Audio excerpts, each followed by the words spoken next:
Businessman हैं, सिर्फ 10। आपको पता है उनके पास उनकी वर्थ क्या है? 25 अरब डॉलर। 25 अरब डॉलर। तो 6 अरब डॉलर के पीछे हम आज आईएमएफ के पीछे हैं। आपको पता है कि इस मुल्क से सिर्फ दुबई में, यह ब्लूमबर्ग की रिपोर्ट है कि इस मुल्क से सिर्फ दुबई में चंद सालों में पाकिस्तानियों ने कितनी प्रॉपर्टी ली है? 10.4 अरब डॉलर। यह ब्लूमबर्ग की रिपोर्ट है। तो पाकिस्तानी अमीर हैं, मुल्क गरीब है। और इसके लिए हमने वो सिस्टम बनाना है। जब तक वो माहौल नहीं बनेगा जिसको एनेबलिंग एनवायरनमेंट कहते हैं, हम इनका पैसा नहीं ला सकते। ये अभी तक सिर्फ प्रॉपर्टी में पैसा लेते हैं, प्लॉट्स लेते हैं, लेकिन जब तक वो सरमायाकारी पाकिस्तान में नहीं करेंगे, हम इसी तरह ही घुटनों के ऊपर रहेंगे। जिस वक्त हमने अपना सिस्टम ठीक कर लिया, उन्होंने सरमायाकारी शुरू कर दी पाकिस्तान में, आप यकीन करें कि वो उनको देखते हुए सारी दुनिया से सरमायाकारी आएगा। यहां जो चाइना कैसे ऊपर गया? चाइना ने सबसे पहले अपना सिस्टम ठीक किया। उसके बाद जो बैरून मुल्क चाइनीज थे वो वापस आए, उन्होंने सरमायाकारी की। जब सरमायाकारी शुरू हुई तो वो इस तरह है कि जिस तरह शहद के ऊपर मक्खियां आती हैं, सारी दुनिया से सरमायाकार आ गया। 30 साल में चाइना किधर का किधर पहुंच गया, क्योंकि उधर लीडरशिप समझी कि जब तक हम अपने मुल्क का जो सरमायाकारी का माहौल है वो ठीक नहीं करेंगे तो सरमायाकारी नहीं आने लगी। तो पाकिस्तान में तो सरमायाकारी आती नहीं है, क्योंकि प्लॉट बेचारा ओवरसीज पाकिस्तानी लेता है, उसमें भी कब्जा हो जाता है। वो कौन फैक्ट्रियां लगाएगा यहां? तो ये मैं सबसे पहले कि हमने ओवरसीज का पाकिस्तानियों का पैसा लाना, एक प्लान बनाया हुआ है हमने, कैसे उनकी इन्वेस्टमेंट लेके आनी है। तो ये पूरा एक प्लान बनेगा कि कैसे गवर्नेंस सिस्टम ठीक करनी है। 3.5 साल में हमें पड़ी, शुरू में तो हमें समझ ही नहीं थे कि क्या हालात है। तो इंशाल्लाह एक तो वो पहले, फिर दूसरा, हमने पाकिस्तान के अंदर लॉन्ग टर्म, मिडिल और लॉन्ग टर्म प्लानिंग, एक्सपोर्ट्स, एक पूरा मुल्क को लगाएंगे एक्सपोर्ट्स के ऊपर। एक्सपोर्टर्स को वीआईपी बनाएंगे।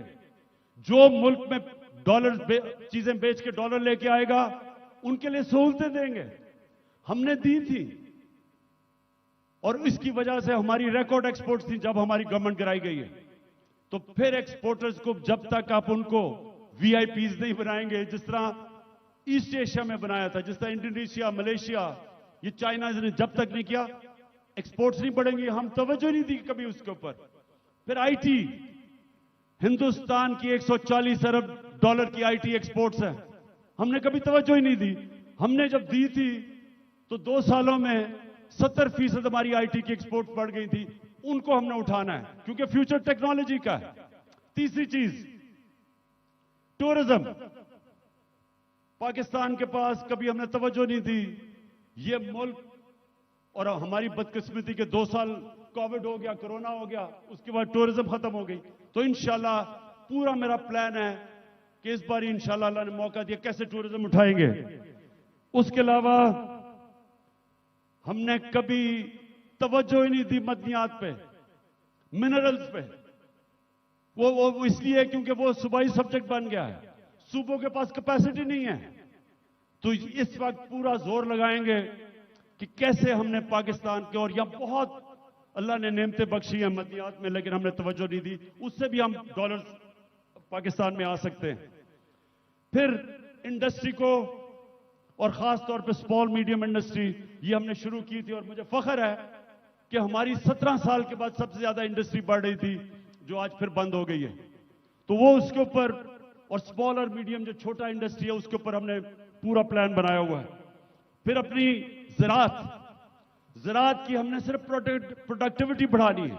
चाइना के साथ हमने बात कर ली थी कि कैसे हम पैदावार बढ़ा सकते हैं, और उन्होंने आना था, और बदकिस्मती फिर कोरोना की वजह से 2 साल चाइना बंद हो गया, तो उसका पूरा प्लान बना हुआ है।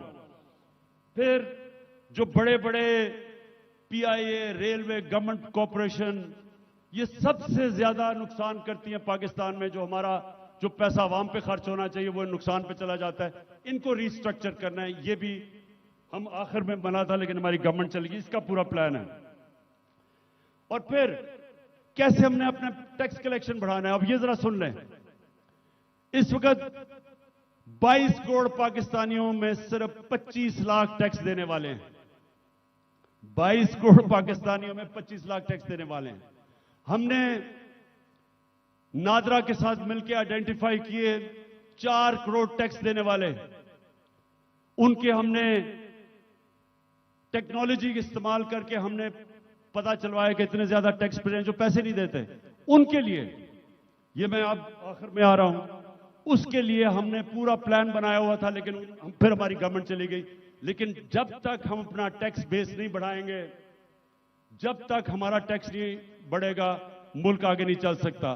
तो इंशाल्लाह उसका पूरा हमारा प्लान है। उससे मैं ये भी बता दूं कि हमने रिकॉर्ड टैक्स इकट्ठा किया था अपने दौर में।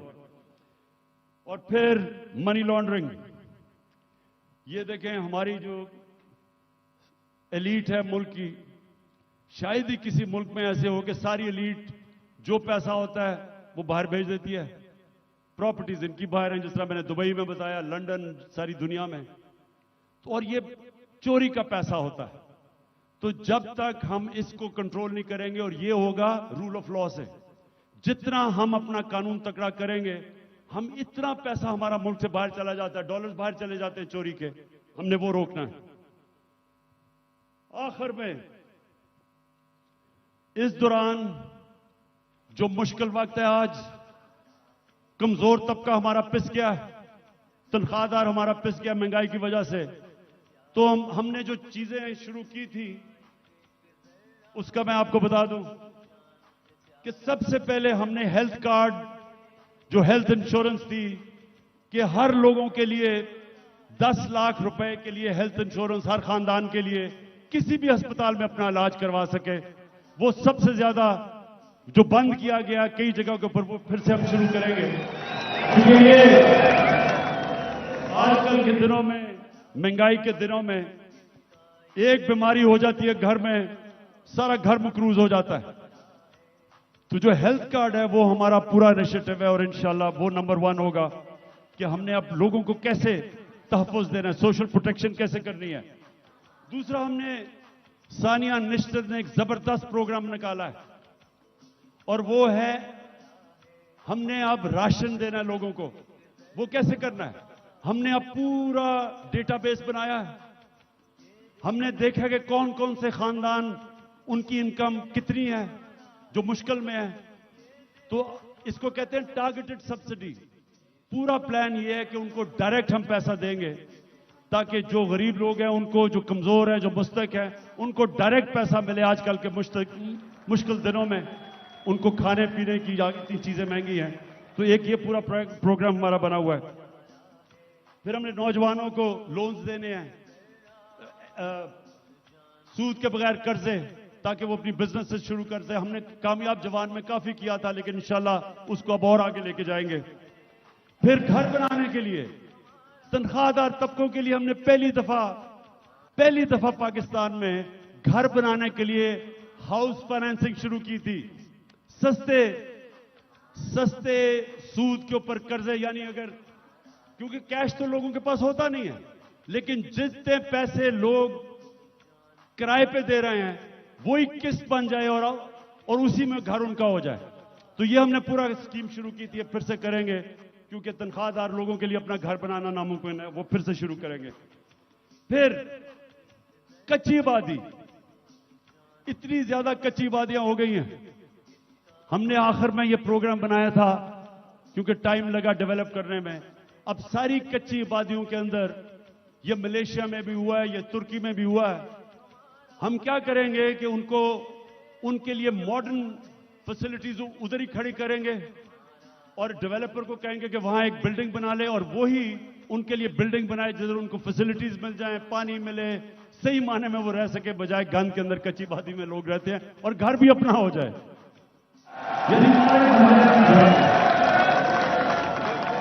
ये मेरा बड़ा देर से प्रोग्राम था, इस्लामाबाद में हम शुरू करने लगे थे लेकिन देर हो गई।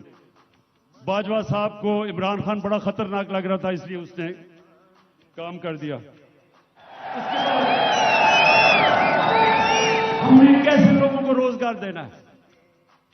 अगर ये फैसला आपके पास वो रेडी वालों के लिए जो हमने किया था वो जरा दिखा दें लोगों को। हमने फैसला किया कि देखें, हम रोजगार तो दे नहीं सकते लोगों को, तो हमने लोगों के लिए रेडियां बनाई। इस्लामाबाद में एक्सपेरिमेंट शुरू किया कि उनको बजाय लोग तंग करें, कोई उनको कॉर्पोरेशन वाले लोग उठा दें, कोई पैसे ले ले, जो छाबड़ियां लगाते हैं, तो हमने उनके लिए जबरदस्त